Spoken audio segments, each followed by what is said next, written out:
Hello, everybody, and welcome to this episode of the Conscious Grief series. Today, I am very excited to be joined by Linda Broder.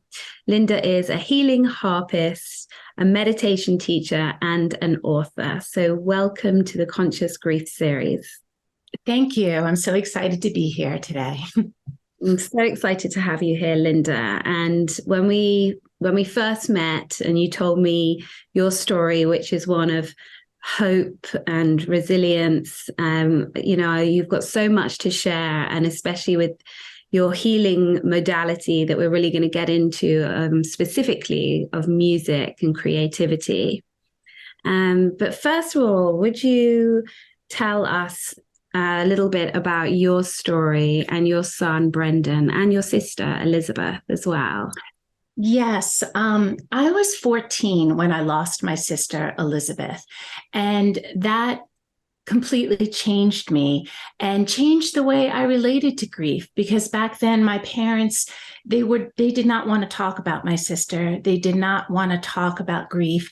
And I thought I had to hide it all within.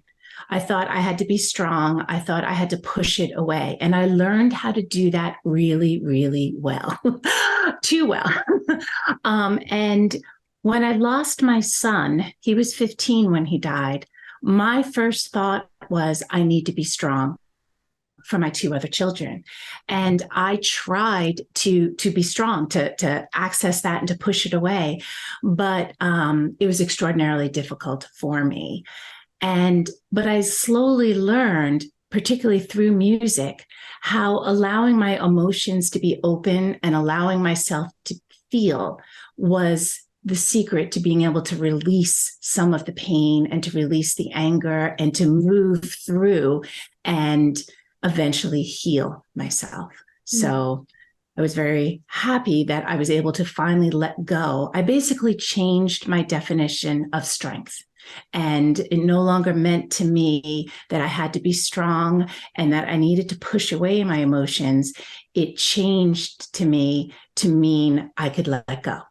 And I relate very much to what you shared about losing your sister at 14. And, our sort of tools then were so different. There weren't really any. And I think that idea of pushing things away and being strong is something I identify with very much. And then, like you're saying, changing that, and especially thanks to Brené Brown, I think, who really, helped us see that vulnerability and talking about things is right. And I would say the probably one of the most beautiful things about this whole grief journey was that it allowed my parents to become more open. The more open I became, the more they did. And the more they were willing to explore their vulnerability, both in past grief and current. And it truly helped them as well, too. Well, that's amazing, because, they could have been quite sort of. Exactly. And I kind of thought that they were going to, and I interpreted almost everything they said from that vantage point of strength. And, but once I opened myself up to vulnerability, they did as well. Oh, it's beautiful. And so when you just, your initial reaction was to be strong and try and hold it together. Obviously, the death of one of your children at such a different stage in your life, I imagine that it just was not possible, for you to hold on. Right. It was not possible. There was a night that basically I used to go outside every night to cry. And this was when my husband would be home with my two other children, who were 10 and 13 at the time. And he would watch them, and I would hide away from them because I didn't want them to see me break down in such a way. And I would stand in the middle of the street so they couldn't see me. And I would look at the stars and I would just cry. And one night, my daughter came out with me, and I didn't want her there. I kept telling her, no, go back inside. And she's just like, no, I want to be with you. And finally, I said, Mommy needs to cry. And she said, that's okay. I want to cry with you. And that broke me open. It just, and we cried And then when we were done crying, we just started telling funny stories about Brendan, funny things that made us laugh, like the time when he was in, I don't know, maybe he was 7 or 8, and he had a bloody nose at school, and he was terrified because he did not want to go to the nurse. He just didn't want the attention. So he quickly grabbed a red marker and colored all over his hands as if that was to hide the blood. And she would tell me funny stories, and it made me realize that I was holding myself so tight within in order to not show my emotions to my children, but I wasn't letting the stories in either. And I wasn't letting the memories of Brendan because I was too afraid that I would break down. So she actually taught me something. She taught me that I could be open and that I could cry in front of them. I could let myself fall down as long as they watched me get back up again. And it gave them the idea that they can cry, but then be happy, and to kind of carry both sorrow and joy at the same time. So. And was that your daughter? Was she the oldest or the middle child? No, she was 10 at the time. Her name is Lizzie. She's actually named after my sister, Elizabeth, but we call her Lizzie. But yeah, my children, both of them, taught me so much about how to make mistakes and how to be open and to be vulnerable and how to feel all the emotions without it meaning you're not honoring something else. And that was very important to me. Mm. And just going back to that time of your sister, Mm-hmm. I know that you said to me that your family were Catholics. Yes. And that was quite a defining moment for you. It was, because before she died, even though I was 14 and you'd think old enough to understand, because she had cancer, and I certainly knew she was going through chemotherapy. I, had even done a report in school. So I knew logically what was going on. But in my heart, I never once believed she could die, because I had faith and I had this sense that as long as I prayed to God, as long as I had what I called a spiritual bank of, oh, I'm doing these good deeds, I'm doing this, I'm praying, so God is going to take care of me. And so I had this very childlike belief that God would never let her die. And a week or so after she died, a priest came to visit our house. And I remember him standing in the kitchen. I wasn't there. I was kind of eavesdropping. And he told my mother that this was God's will. And that made me furious and angry. And I could not hold on to my faith in the same way again. And I could not pray to God for decades. I just pushed it away, and I could not do that because I no longer believed in a God that would choose to do such a thing. And that was difficult for me. Yeah, really difficult at a stage in your life, that is challenging as well, challenging. Right. And not to be able to hold on to that. And I think then, and this is one of the journeys I talk about in my memoir, one of the things that made it even worse when my son died was about a year or so before he died, I felt something missing in my life, something very spiritual missing. And so I started researching other religions and churches and things like that. And I really wanted to explore my faith again. And we finally found a church that I felt was open enough, because now I was much more open and I didn't believe in the rules and the dogma, but I did want to get in touch with my spiritual side. And we found a church that I was like, this is it. We found our home. And I remember coming home that day to tell our children, okay, we found a church home. And then 2 days later, my son died. Mm-hmm. And it almost felt like, once again, God was not on my side. I was just stuck with but it was this church and these people who helped me. They didn't care that I was angry at God. They didn't care that I no longer had faith and I wasn't sure what I believed in. They were just like, that's okay. We'll hold your faith for you. You don't need to worry about that. We will support you and be there for you. And they were the bridge that helped me get back to just being open enough for God's love. Oh, that's amazing. How Yeah. amazing. Yeah. Yeah. Yeah. And so tell us about your creativity and your harp. Yes. The harp was interesting because the very first thing my husband and I did when we lost our son within hours is we were making playlists. They had asked us to find pictures, and we spent like 15 minutes on that. And then we were like, done. And all we wanted to do was explore him through music. But the problem is music, when I play it, it touches me and it opens me up. And I was afraid of breaking myself open. And so I was convinced. I closed my piano. I'm a piano teacher. That was the way I expressed my emotions. And I didn't think I could ever play again. So I closed my piano, but I just kept hearing songs and my fingers would itch and I would just have to play. And I did open it up again. And it was through music that I was able to find the healing again. And I came to the harp in a slightly different way because I didn't actually want to play the harp. I had always wanted to play the cello. And that was my goal and that first winter when I needed a distraction, I was like, yes, I'm going to learn to play the cello. But I kept feeling something about the harp. I would look it up and then I'd be like, no, it's too cliche, too heaven-like, I didn't want that. I wanted the dark sounds of a cello. But I just could not let go of the harp. And these birds from the very beginning kept walking into our house.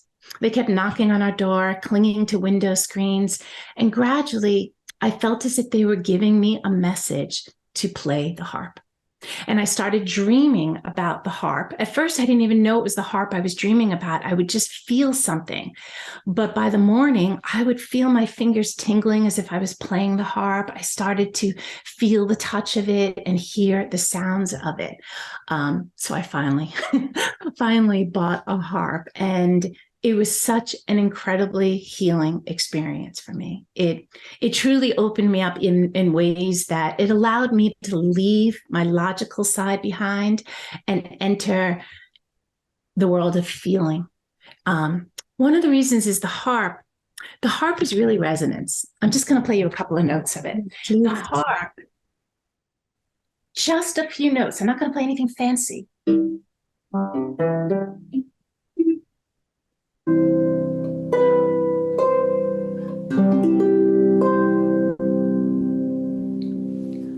The harp lingers, the sound. Right now, these vibrations are swimming all around me. There are holes in the back of my harp, and I actually bring them to my heart. And when I play, I could feel the sound move through me and opened me up. And there's a saying that the harp is like a ladder to the heavens. And there was this one day when I was playing, and I could feel my son around me, and I could see the energy of the sound moving up like smoke to the heavens. And it touched me so much, but it also made me realize that a heaven moves in both directions. So I could send it up to the heavens and to him, but it can come back down to me. And that is truly what changed me and allowed me to feel the energy all around me, the energy in me, the energy in trees and nature. And eventually it got me to the point where I could use my energy to help others. And I could feel the energy in my fingers needing to go into others. And that's when I started doing Reiki. But I could not do Reiki the way you're supposed to. I could not stand over someone and just keep my hands still over them. I kept moving them. And my teacher kept saying, no, no, no. And I just kept, and then gradually I realized what I was doing was I was playing the harp. And that is how I move my energy. When I play the harp for people, I can feel their energy and then feel what they need and push it through the harp so that they can receive it through music. And that is why I am a healing harpist now and lead people through guided meditations and harp music that help them go into their own inner soul and find their own healing. So Oh my It's a beautiful God. thing. It really is. And Yes, yes. do people come to your house? Can you do it via Zoom as I well? can. I do it online through Zoom as well as my home studio.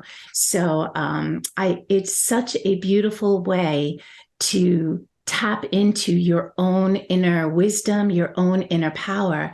I always tell people that my job is not to heal you. My job is to open you and to fill you with light so that you can find your own healing.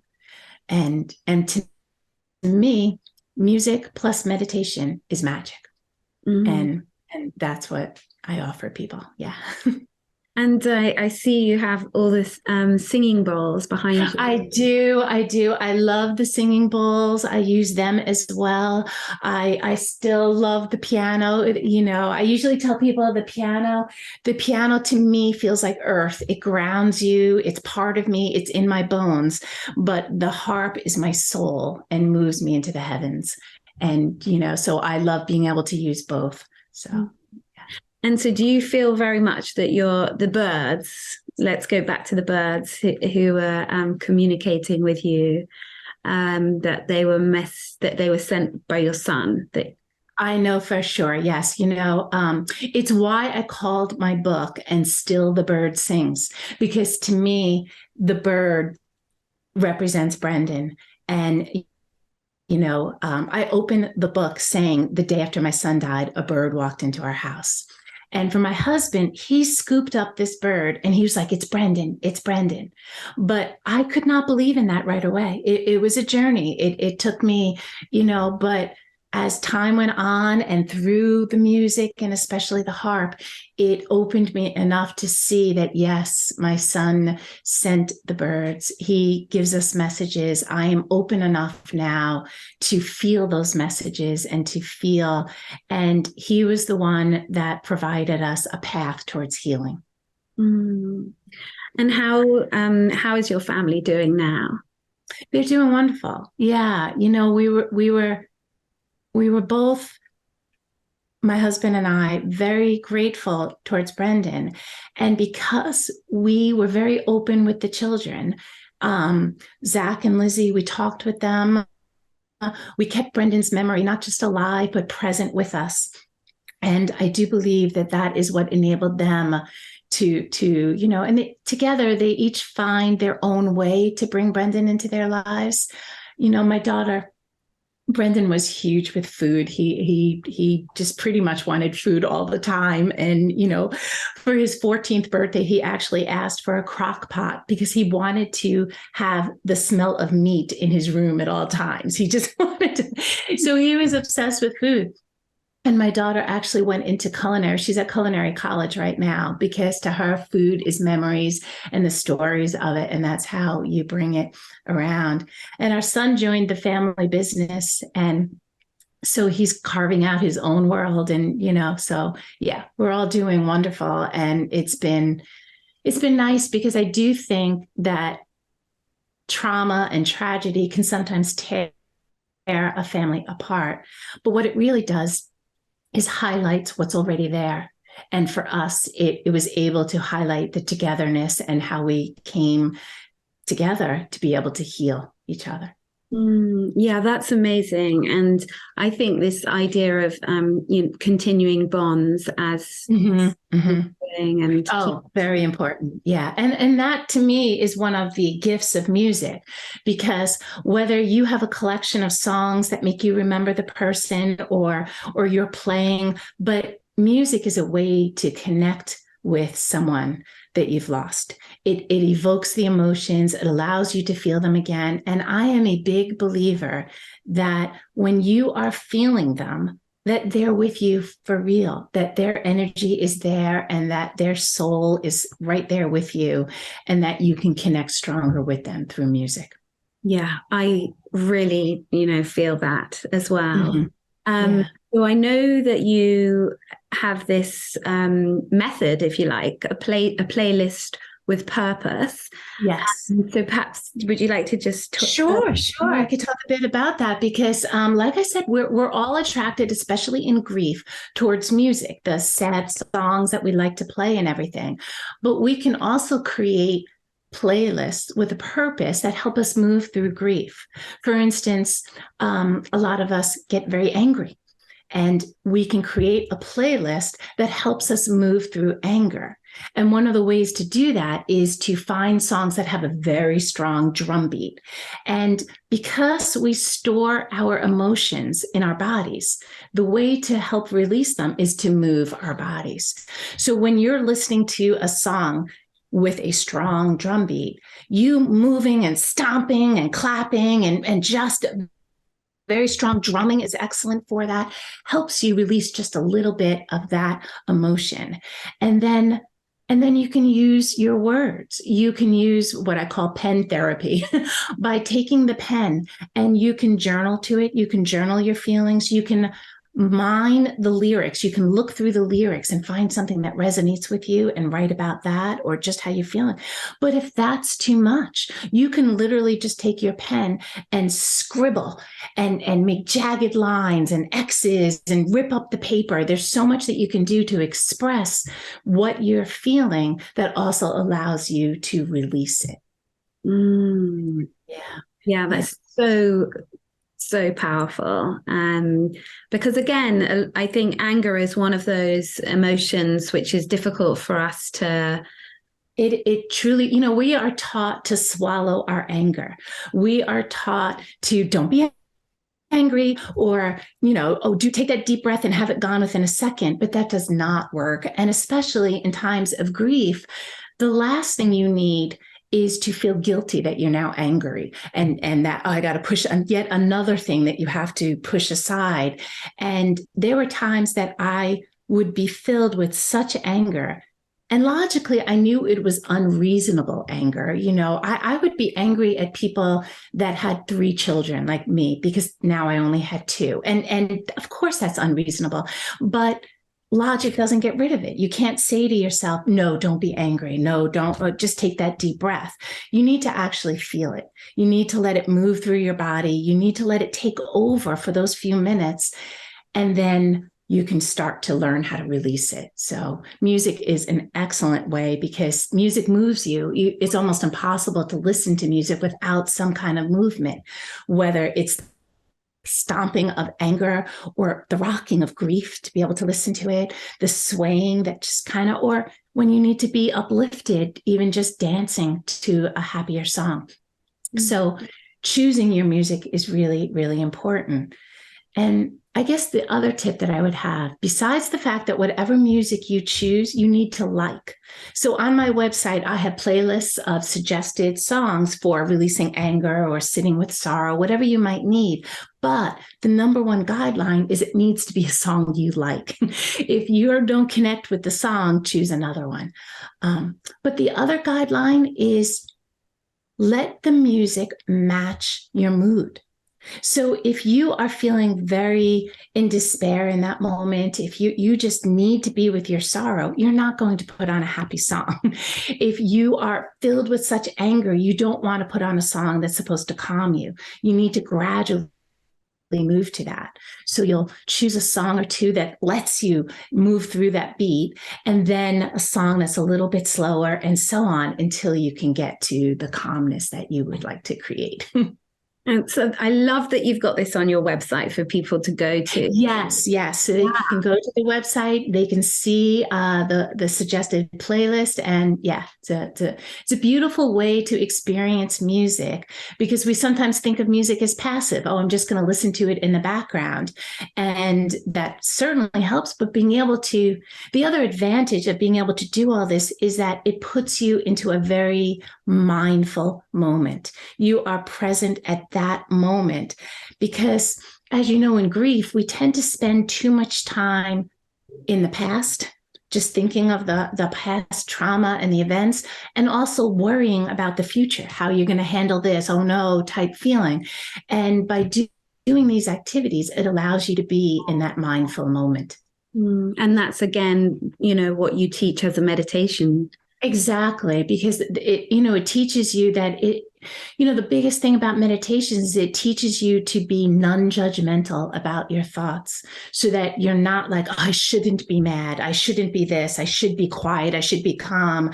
And instead you learn how to say to yourself, yes, I am mad. I can feel it. I can feel it in my stomach. I can feel it in my clenched fists. And you learn, and they have science that shows you that once you can label an emotion, that's the secret to learning how to let it go. Thank you for that. And Linda, can you please show us your book and tell us? Oh, yes. Your book. Yes. So this is my book, my memoir called And Still the Bird Sings. And like you said, I titled it with the bird because I wanted it to be that there's so much more around us, these everyday miracles of the way the people we've lost can still touch us, can still connect with us, and I wanted to bring up the singing part because to me, music was the way I was able to open my heart to feeling my son and feeling the others around me. And to me, that's the bridge that leads you to feeling and connecting with the ones you've lost. So, yeah. Beautiful, Linda. Thank you so much. You have, such a lightness about you, and thank you. And it's really inspiring, and this idea of the music opening you up, and the connection with the Reiki, and it's amazing. The church that I assume you're still in that. I am. I'm still active with the church. I now play the harp for them, and so yes, it was one of the ways to find my faith, my way again, and that was a gift that they gave me. So yeah. I'm so pleased. And Linda, I always like to ask people in these interviews, what your own interpretation of the term conscious grief would be. For me, conscious grief means being open to all of the feelings and emotions that grief brings you, and to be aware. I guess it's an awareness that these emotions are all valid, that there are tools that you can use to help guide you through them and to help you find them. But each of these emotions and feelings that you are going through are both valid and are yours. And that when you're conscious of them, you can begin to move through grief. Thank you for that, Linda. Now you have a really great free gift. I do. I have recorded a harp meditation. It's a healing harp meditation that weaves both the harp and my voice as I take you into a guided journey that fills your heart with light. Because you mentioned light, and yes, that is my goal always, to fill you with light so that you can open your heart and find your own healing. Oh, beautiful. I'm definitely going to sign up for that. So great. That's great. Yes. Is there anything else, Linda, that you'd like to share with listeners before we close? No, I guess just that, there's light in the darkness, and that it doesn't mean you're going to get rid of the darkness. It just means that you're going to be able to find the little holes of light that help you find the way out. Thank you so much. It's just such a pleasure to meet you and to sit with you. So thank you very much. No, thank you. This is great. Okay, and thank you everyone who's been listening. We hope you've enjoyed it. Bye.